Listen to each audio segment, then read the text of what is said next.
Welcome, welcome. So, this reading is kind of pondering me because I'm hearing so many different things like upon just starting the video. Um, this is a message from a spirit named Asmodeus. Okay. Asmodeus is uh, a spirit who is known to be a demonic presence. But as I'm learning, demonic presences are actually kind of presence because they are action. Demons do things. They get things done. Whereas a lot of powerful entities out there, they just want to say they have the power. They don't actually really want to do anything with it. They just kind of want to use it to control. So the first thing I heard was that somebody was trying to blame something on you. So I have these lights in my room, and this lady that I actually kind of did a job for a couple years ago, where I had to go and babysit her cats because she was she worked on the oil rig, so she was never home. So I basically moved in to take care of her cats, and I don't know what she's saying. Obviously she's saying that I stole from her, but she had these string lights in her backyard, and I just happened to have the same string lights in my room. And when I looked at the string, I just turned them on to give my room a little bit more light. And I looked at them, and somebody said to me, "Yeah, those are the lights you stole from Bobby, remember?" And I went, "Stole from Bobby?" And I sat down and I looked and I went, I bought those lights. I bought a string of 3 of these lights at a secondhand store in like the town where I live. So I went, no, I didn't steal lights from her. Just because she had the same ones in her backyard doesn't mean that I took them. So I sat down, and that's when Asmodeus said to me, "Someone's been trying to blame something on you, and it's been working because you subconsciously also think that you took this thing too. So something has almost convinced you that you've done something wrong, or you've stolen something, or you've taken something and it wasn't yours, but you went and you bought this, or you created it and it's yours. And just because it looks the same as somebody else's," and the thing is that these are not the same lights. There's only like 2, 4, 6, 8, 10, 12, like maybe 12 lights on them. And the ones that she had, they had about like 30 lights on them. So, and the 30 lights that I bought were a string of 3, literally. So, but I broke them all up. I gave, my sister has one, there's one out in the living room, and then there's one in my room. So, but and they were a different color. Hers are black, mine are green. So there you go. Something's different. So I was like, I had to really look at it. I had to really look at those lights and think for a second. I had to remember her lights, and then remember these ones, and then remember the differences, and then remember, actually, no, I did not take anything. I bought those lights. So and then the next message that came through was a song by Dermot Kennedy called "We Were Young." And I'm getting the sense that all I could hear Dermot say was, "I was living in the cold, now I'm coming home."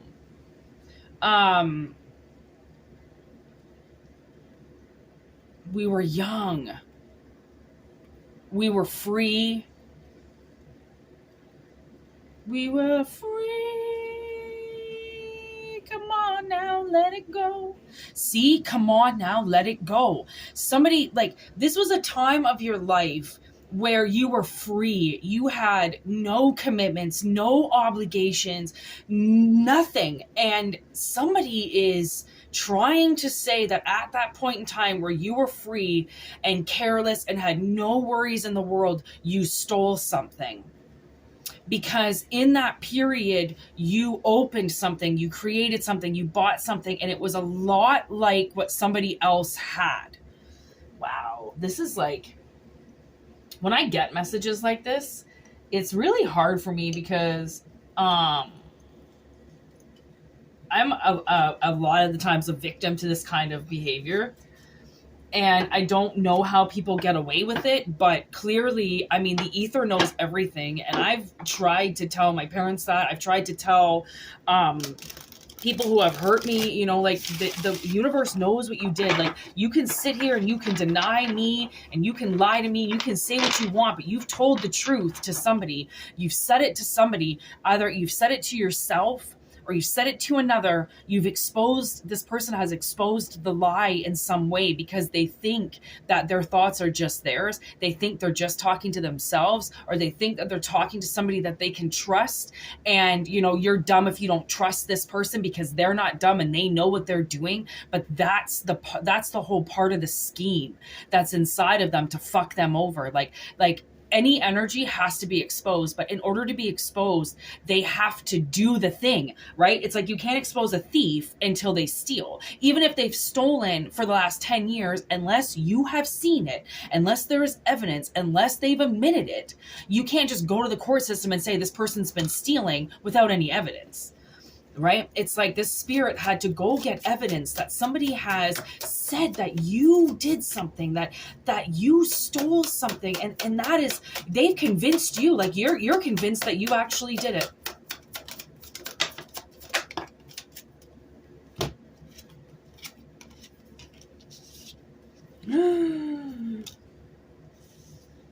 Azazel is the spirit that comes through Fallen. I don't know if you've ever seen that movie with Denzel Washington. It's one of my favorite movies to describe how demons work. Okay.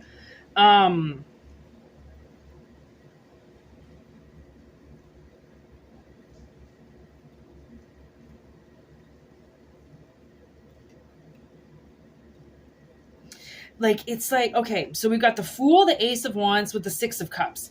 So the way that I see this is somebody in your past, okay,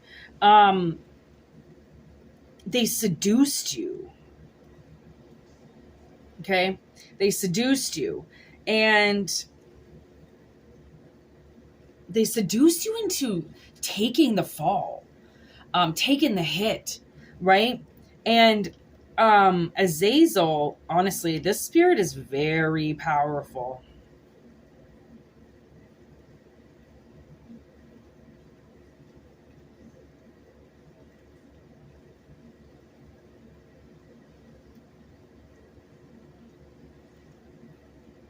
So, you know, okay, there's this part of the movie in Fallen where Denzel goes to the mountain house where this man killed himself.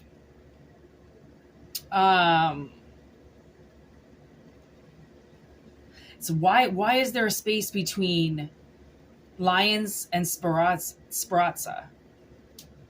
Something. That name, her father's name, was taken out because he was possessed by this demon named Azazel. So Denzel goes to this mountain house where this man kills himself to try to kill this demon off. Okay. And in the basement, Azazel is written on the wall, but it's written underneath paint. And Denzel takes paint thinner and he removes, or, you know, whatever that is, stuff's called, and he removes this paint and it exposes the word Azazel. And when I just called him in to see what his message was, he is the Ace of Wands. So what he did was he lit this fire that was then put onto something like a wand, okay? And that fire burned something, so then something got exposed. Right? It's like taking the paint off to expose the name, right?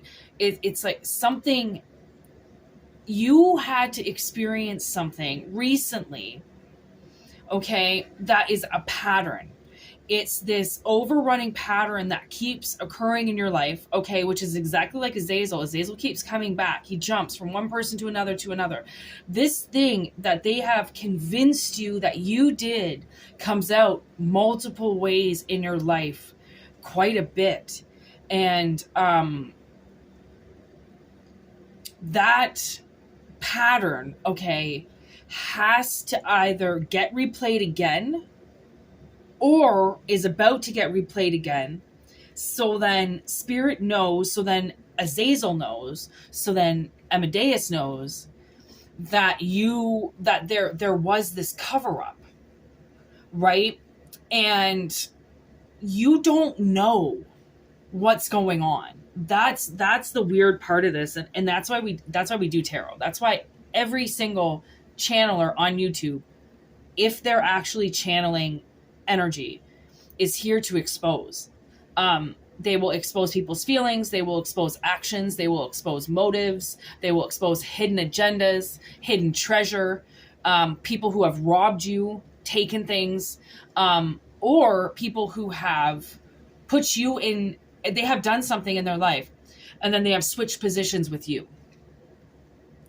And I was watching Batman yesterday for like the 100th time, Dark Knight Rises.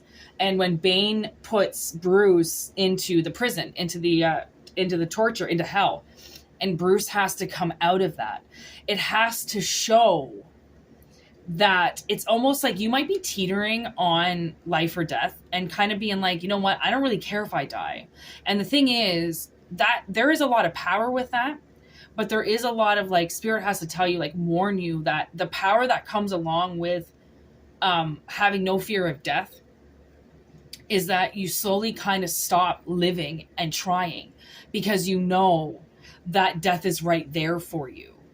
And that really all of this is just a simulation. And unless there's something here that you're fighting for, you really don't have to be here. And you also know that where you're going is not where most people are going. Therefore, you have no fear in it because where you're going after this is not going to hurt you. It's actually going to be better than what it is here. Okay, so it's like there's this mind game almost being played with you because of what this person has instilled in you. They have designed a cover up inside of you and you're taking the fall for everything. It's like making a murder. I don't know if you ever watched that show. I only honestly got through season 1. It was terrifying. I couldn't watch it anymore because of how much they were framing this man. And I mean, the last episode that I watched, it was about them hiding the red truck on this guy's property, and he didn't even know it was there. And the mentality of this man was as a fucking, like, I don't know, 12-year-old or something like that. Like, he's so behind developmentally, okay, because I mean, that's just systematically, obviously, it's just where he's been raised. He just hasn't been raised to be or have the smartest IQ. Right. And they used that. And that's what sucks about this whole thing, is that you got used like that. There was something that you didn't see because you weren't trained to see it. You didn't have any information on it. So how would you know? How would you know that somebody is secretly attacking you unless you know what an attack is? It's like mold. If you don't know what it is, then when you see it, you might just ignore it because it just kind of looks like moss sometimes, or, you know, it kind of looks like, oh, well, that's, I don't know what that is, but it's growing, whatever it is, you know, like you kind of just, I don't know, stay away from it. Once you know what it is, right, you would kill it. But how would you know what it is until you saw what the effects were doing, or you know, what happened if you just left it alone, right? So this, whatever, somebody did something and they did it a really long time ago. And instead of admitting the truth, instead of saying, hey, listen, by the way, that day that the window broke, I did it. It wasn't our kid. He didn't throw a baseball when we were playing, you know, afterwards. I'm the one who did it and I blamed it on my kid. It's almost like somebody, it's like that's an abuse of power, right? Which is what this deity would bring up, because all this deity is being told is that they're an abuse of power. Demons are an abuse of power. Why? Right? Of course, there are demons that abuse, just like humans. There are good ones and there are bad ones, right? It's not demons versus angels. It never has been. There are good angels and there are bad angels. Stick to your category. Mixing and mingling things together is what they've taught you on how to deal with this trauma, on how to deal with what they've done to you. And you know what I realized? And I had to watch this with my sister, is, you know, when somebody offers you something and your first instinct, whether you want it or not, is to say no, that's okay, you keep it for yourself. That's a part of abuse. And it took me a really long time to see it, because I thought it was more like a woman thing. Like, okay, that's right, I have to ask you twice because you're a woman. Do you want this? Right? So you ask a second time and then they say yes. The product of what I've realized is people who don't take things that are offered to them, the reason why they don't is because they've been told that not to worry about them. They don't need anything. Don't worry about them. So you've been told you don't need anything. No one's to worry about you. You're fine. So when somebody goes to offer you something, you say no because you would rather them just keep it because no one's supposed to worry about you. You're fine. Product of abuse. Okay. The product is that you actually do want things, but you've been told that you can't have things. So when they get offered to you, you seem it's too good to be true. You think someone's not going to like you if they give it to you. So then you don't take it. You think you're respecting them. You think they're going to like you in the end, when really they just made you something. They tried to give it to you. You won't take it because your mother's been, telling you this whole time that you don't get things. No one gives you anything. Okay. If you want something, you go out and you get it yourself. No one's to give you anything. And that's a product of somebody's parents constantly taking away something from them, when it's your parents' job to make sure that you have these things. It's your parents' job to make sure that you're fed. It's your parents' job to make sure you get opportunities, that you get offers, that you get advancement in this world. And actually, I went to my father in a dream state the other day, and I looked at him and I told him that everything that I've suffered is because of him, because he was the one who was supposed to give me these opportunities and he didn't. And he looked at me and he goes, you know what? I've been given opportunities from other people other than my family. You didn't have to get stuff from your family, let alone me. You could have went out and got stuff from other people, but you didn't want to. You wanted to use your family. So no, I'm not giving you anything. You can make stuff yourself. And I was like a kid when I was looking at him, and he was still treating me like an asshole. And what I realized is, especially yesterday, I realized, people think and say that they are ready for things because of an age. Okay. So all of a sudden, you're 4, you need to go to school. Okay, you're 16, now you're ready to go get your license. Okay, you're ready to work. You're 18, you're ready to go get your own apartment. You're ready to go to university. You're ready. You're 20, you're ready to have a kid. You're ready to get married. Why?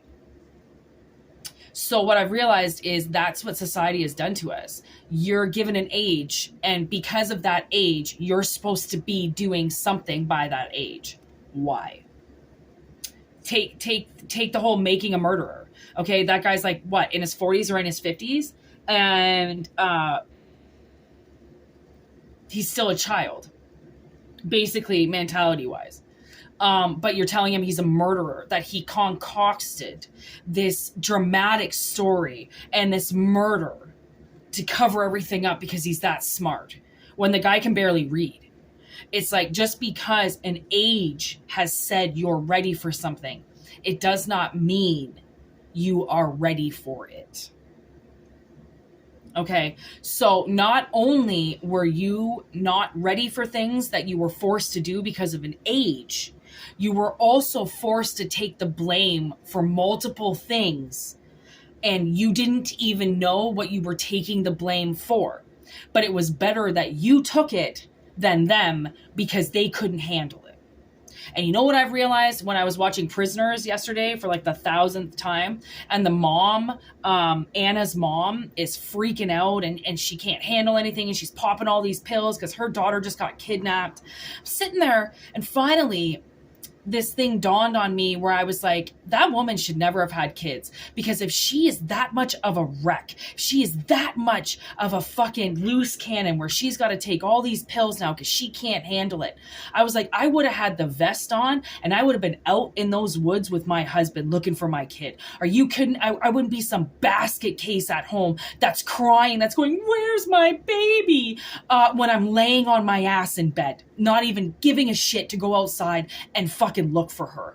Like, careless actions by careless people and by careless parents who really couldn't take the blame for anything. So they just blamed you, or they blamed your father and made your father go out and do things. Well, I can't work. I can't make money. I'm too traumatized. I'm too this, and I don't want to do this. And really, it was a form of somebody's abuse, right?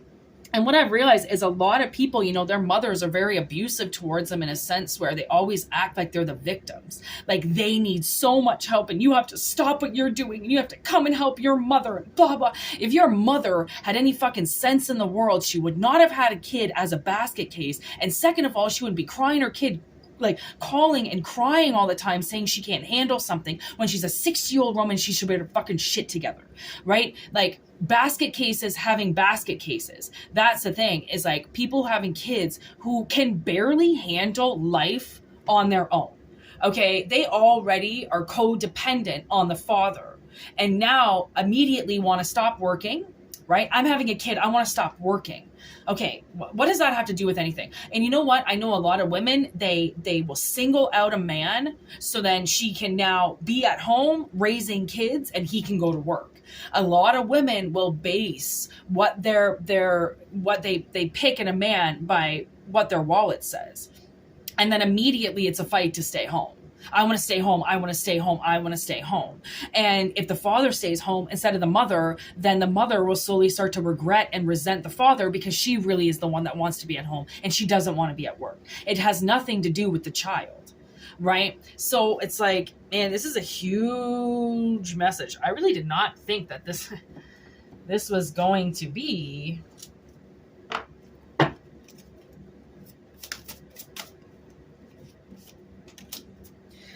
Yeah, like you had to dance until you died, you know, like you have to take the blame for this. You have to stand up and take this because that's what you do, you know, convincing you literally. I forget what movie this is, just the name of it, but it's about all the ballet dancers. Okay. And they all die. Right? They work their fucking, that teacher, that ballet teacher basically works them to the bone, right? Hunger. So they like spirit, like these people have been expecting you to work until you almost die, right? Until you go hungry. Ooh, then we got the Babadook. I saw the Babadook message the other day that I did a few months ago, and I went, okay, I got a feeling he wanted to come in and say another message, and there's the woods. So there is something that people around you believe in, okay? And it's like believing in the Blair Witch, you know, like what that guy said about his grandmother. If you don't go to bed, or if you are caught wandering out of your bed at night, the Blair Witch will come and get you. You know, that's what I'm getting. Like they have said, like, if you say that I'm the one that did this, if you say that I'm the one that, you know, is the bad guy in all of this, I will kill you.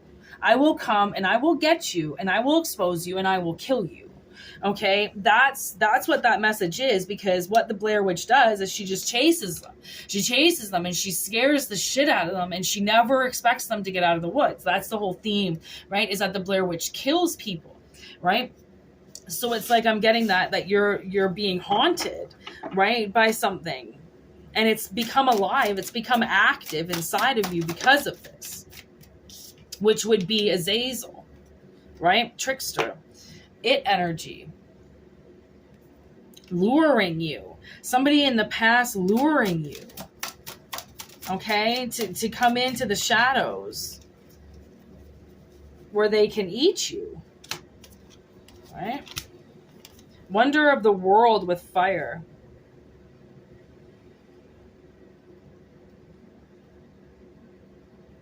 Honestly, I feel like these energies are a lot alike in the sense that King Kong was taken and then destroyed, and Frankenstein was created and then hunted, right?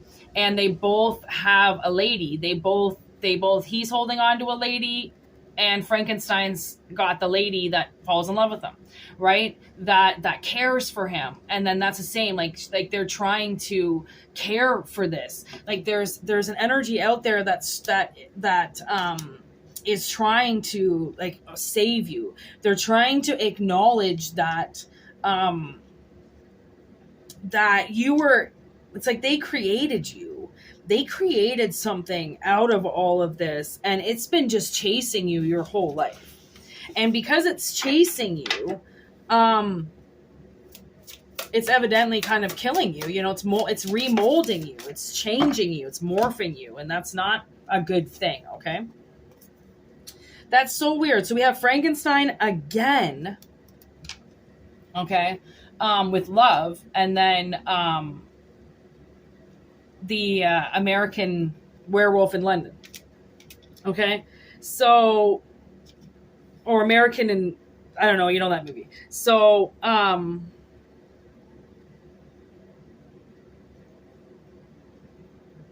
yeah, that's the Bride of Frankenstein.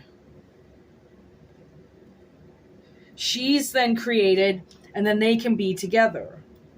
And then this friendship card. So this is kind of intriguing to me, because it's like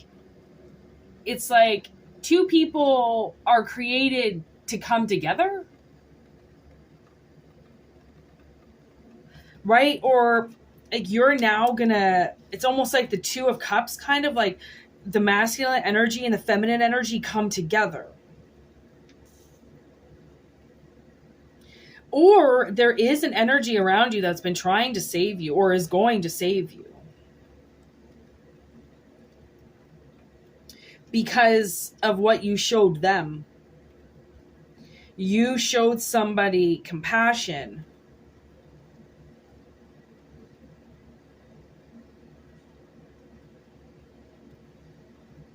Wow.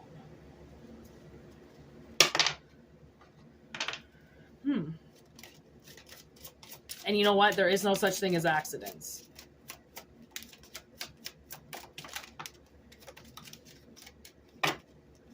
There is no such thing as accidents. Okay, so justice is coming in because somebody's health and safety is at risk, okay? And they're fighting to kind of like almost stay alive, okay? So it's like there is no such thing as coincidence, okay? There's no such thing as accidents. Accidents happen for a reason, okay? So somebody has had some really unfortunate luck in their life and very unfortunate energy in their life, and it's like set to go back on track. There's a lot of really, really good energy coming out, and it's being like something is being stopped. And I almost see that as also again with Azazel, and at the end of Fallen, Denzel smokes a cigarette, smokes the poison, dies, and then Azazel goes into the cat, right? It's like he almost destroys it. But at this point, I do feel like this energy has come to help you. It's come to say that ooh, there's the Hermit on the bottom. I like that. Divination and fire. There is a lot of fire in this reading. Like the Hot card, Ace of Wands, Blaze one for the nation, and then this fire card here with love, right? There is heat, and I'm getting so much heat from this candle, and I don't know why I lit a candle. I'm fucking hot. I've got a fan right beside me that I'm not even blowing on me. Oh my gosh, Whitney. It's like, yeah, you might not even see something that's very, very obvious to you, okay? Very, very obvious around you. and you don't see it. And the reason why you don't see it, okay, is because you're in a kind of like a almost like financial predicament you could be. So you're kind of more relying on your safety money wise. Like, okay, as long as I get my rent paid, then I've got somewhere to live. You're not really thinking of your safety as in, if I have this candle too close to me, it's going to burn everything, right? You're not thinking about that. And King of Cups, Eight of Pentacles, Knight of Cups, Knight of Swords, Ten of Swords. Hard ending, okay? Definitely a hard ending to get away from this.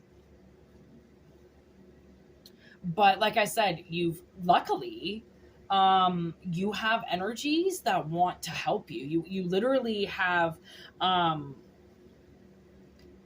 caught the eye of energies and deities that can actually do something for you.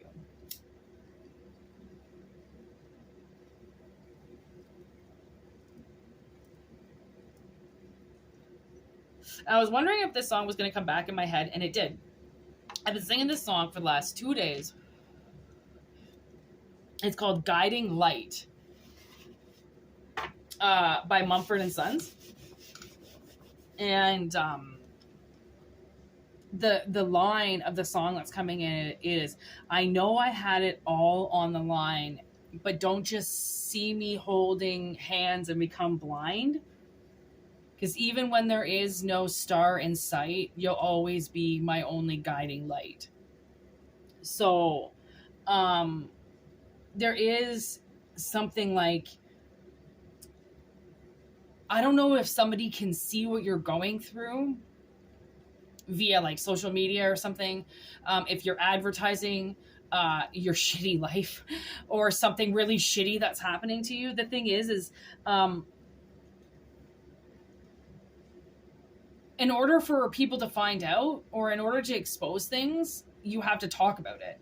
And by talking about it, then you evidently tell the public what's going on. It just depends what your motive is to telling people what's going on with you. But I do feel like there's an energy. It's almost like, I feel like maybe the universe is going to bring you with somebody, and or this demon, this deity, is going to bring you with somebody. And I feel like somebody was created for you, and it's because they created you and then tried to destroy you. And that's like the opposite of what you're supposed to do with your child. You know what I mean? If you want to create a child, you're supposed to protect it. You're supposed to love it. And like any pet, you buy it. You are the owner. You are the commander in chief. You're the, I don't know what else you call that, caregiver of the animal, right? So it's like when you all of a sudden choose to kill that animal or not take care of it, when you know that if you're not taking care of it, nobody else is going to, right? And I don't really understand how parents can do that. Like they can have children and then like not raise them, literally just wipe their hands of it and just walk away and be like, well, school can teach you everything you need, and your friends can teach you and other people can teach you, because I don't want to. You're stupid, and or I don't like you as a kid, or like whatever your parents said, like anything that went through their head when they were looking at you, their creation, right? If they didn't like it, they didn't like it because you were a reflection of them. Like you started having things about you that reminded them of themselves, and they stopped liking you because of that. And clearly it's because they don't even like themselves, right? And most people don't like themselves, and they treat themselves really shitty, and they just, and I know it's hard, and I know that it's hard to do and go to work and do things for yourself and not feel awful at the end, or asking yourself why you're doing it. But if you created things, you have to keep them alive, and it's in your best interest to love your career and love your work or enjoy what you do, so then you don't take your shit out on your kids. Like, they didn't want to be here, they didn't decide to be here, you wanted them to be here, just like your parents wanted you to be here. And you don't just get to turn your back on that because suddenly you don't like your kid anymore. That just like, you just throw a puppy away because you don't want it anymore, right? You'll die. And I'm surprised you didn't die. Like, the only reason why you didn't die is clearly out of pure luck, honestly, because I don't think you would care enough to even watch this video if you weren't trying to do something for yourself productively, right? So whatever these people are, they're so demonic. That's what I heard, demonic. So they cannot believe in demons, or they can lie and cheat their way and do whatever. Things are watching them. Everybody's watching them. And that's what's so funny is even if they've got a little demon friend that's making them do awful things, or a little angel friend that they think, is good, when really all they're doing is talking evil in their ear, all that shit gets exposed. So, like, I mean, sure, a demon can come around, but like, you're the one that has to invite them in. You're the one that has to say yes to them. You're the one that has to decide to be an asshole all of a sudden. It's not them. They're just going about doing their thing, like, and that's what's so funny about dark personalities and like dark entities and dark energies and stuff. Like, a lot of times people can blame it on booze, and they can blame it on their childhood, they can blame it on things, but they want to have that nasty energy in them. They want to hate. I've watched people throw hate out just for them because they had a bad day, right? And they wanted to see somebody else get it. They wanted to see somebody else have a bad day. That's demonic. That's fucked up, right? Like, I mean, a lot of us just take hits, and we just take the hit. We don't want to go out and hurt anybody else. And it doesn't work like that for them. They don't like that. If they're going to hurt you, they're expecting you to go and hurt with that pain. So,